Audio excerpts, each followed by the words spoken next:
오늘은 로마서 3장 1절에서 8절 말씀을 좀 이야기해 볼까 합니다.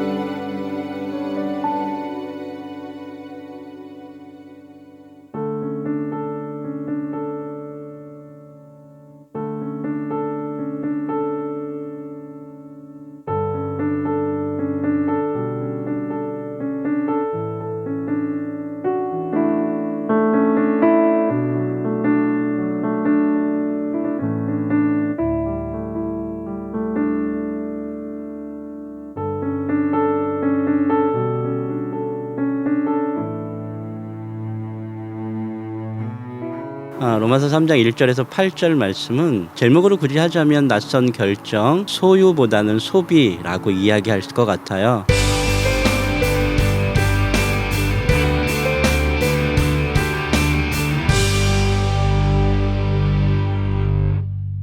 소비라는 말 여러분 경제학 용어라서 조금 어렵죠. 소비라는 말은 쓴다, 사용한다, 우리가 물건을 사고 구매한다, 이런 표현들이에요. 내가 갖고 있는 것보다는 좀 나누고 사용하고 이렇다라는 표현일 것 같아요. 최근에 한 프로그램에 제가 집중해서 시간을 보낸 적이 있습니다. 어느 탤런트가 나와서 신박한 정리라는 이런 표현을 쓰면서 프로그램을 진행하는 걸 봤습니다. 아마 연예인들 또 우리가 알만한 유명인들의 집을 정리해 주는 것 같았어요. 그들의 집에 굉장히 많은 물건들이 있더라고요. 또 사용하지 않는 물건들이 얼마나 많은지 모릅니다. 그 프로그램의 주 컨셉은 뭐냐면 안 쓰는 건 좀 버리고 간결하게 좀 꼭 필요한 것들만 가지고 살아내자 이런 표현이기도 하고요. 넓은 공간은 좀 넓게 쓰자. 정말 주어진 공간 안에서 최대한 아름답게 사용하자 이런 컨셉들이었을 것 같아요. 그 프로그램을 보면서 저는 굉장히 충격을 먹었습니다. 저도 학생들에게 또는 설교를 통해서 또 청년들과 나눔을 통해서 좀 안 쓰는 건 좀 버려라.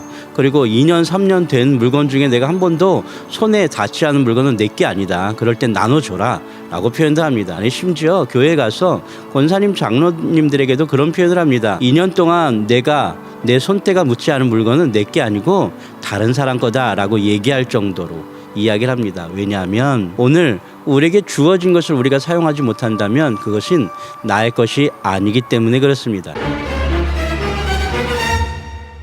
전혀 다른 개념으로 오늘 로마서를 이야기했는데요.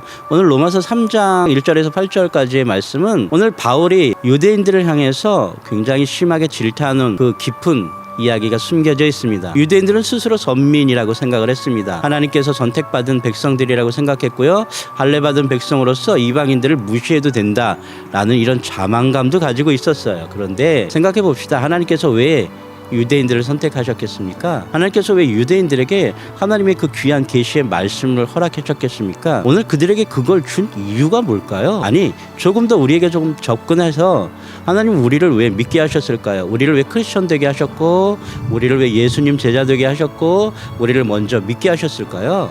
그건 하나님의 어떤 계획 또는 하나님의 약속, 하나님의 목적이 있지 않을까요? 그냥 우리가 예뻐서 이걸로 이야기하기에는 너무 커다란 또는 아주 너무 감격스러운 은혜 아니겠습니까? 하나님께서 우리에게 그걸 준 건 오늘 본문에 얘기하고 있는 바울이 유대인들을 향해서 이야기하고 있는 하나님께서 너희에게 은혜를 주신 것, 너희를 선택한 것은 너희에게 하나님의 말씀을 주신 건 그것을 가지고 사용하라라고 얘기하는 거죠. 소비하라라고 얘기하는 거예요. 그걸 좀 활용하라라고 얘기하는 거예요. 꽁꽁 숨겨두고 깊은 땅 속에 숨겨두고 그것을 한 달란트 받은 그 종처럼 예수님 오실 때 마지막 때에 제가 아까워서 이걸 못 썼어요. 이걸 정말 잘 지키려고 못 썼어요. 주님은 그런 분 아니시잖아요. 라고 얘기하기에는 조금 그렇지 않을까요? 오늘 하나님은 왜 우리에게 그걸 맡기셨습니까? 오늘 유대인들에게 왜 그걸 맡기셨습니까? 바울은 명확하게 오늘 본문을 통해서 이야기합니다. 그것은 너희가 그것을 가지고 이방인들과 다른 모습을 보여주기를 원한다. 선민 이스라엘을 선택한 이유는 바로 거기에 있다라는 이야기라는 거죠. 오늘 이 시대를 살아가는 저와 여러분, 하나님께서 우리를 먼저 선택한 이유가 분명합니다. 우리를 통하여 하나님의 것을 아름답게 사용하기를, 또 거룩하게 사용하기를, 또 그렇게 사용되어지기를 원하신다라는 것이죠. 오늘 그런 모습 되기를 소망합니다.